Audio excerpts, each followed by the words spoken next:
नमस्कार, मी वृषाली पाटील बातमीपत्रात आपलं स्वागत करते।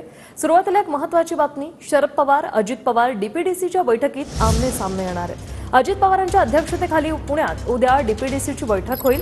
डीपीडीसीच्या बैठकीला शरद पवार देखील उपस्थित राहणार आहेत। उद्या 2 वाजता विभागीय आयुक्त कार्यालयात या बैठकीचं आयोजन केलं गेलंय। योगेश बोरसे आमचे प्रतिनिधी आपल्या सोबत फोन लाईनवरून जोडले। योगेश, या बैठकीबद्दल काय माहिती? वृषाली, उद्या दुपारी 2 वाजता विभागीय कार्यालय या ठिकाणी जिल्हा नियोजन समितीची बैठक आयोजित करण्यात आलेली आहे।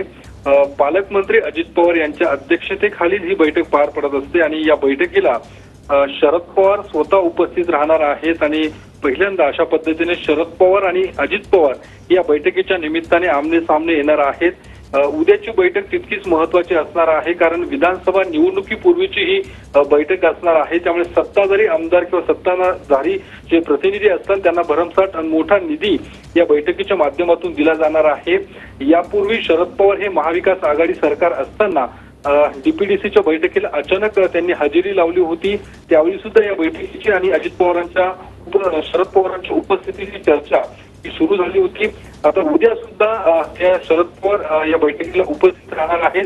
मात्र या बैठकीला उपस्थित राहून शरद पवार नेमके कुठले मुद्दे मांडणार हे महत्त्वाचं असणार आहे। त्यामुळे उद्याची बैठक तितकीच महत्त्वाची असणार आहे। या बैठकीच्या माध्यमातून सत्ताधारी आमदार आणि विरोधी आमदार यांच्यात खडाजंगी होण्याची सुद्धा शक्यता नाकारता येत नाही आणि त्यामुळे उद्या शरद पवार या बैठकीमध्ये येऊन काय नेमकी भूमिका मांडणार हे बघणं महत्त्वाचं असणार आहे। धन्यवाद योगेश, तुम्ही दिलेल्या या माहितीसाठी।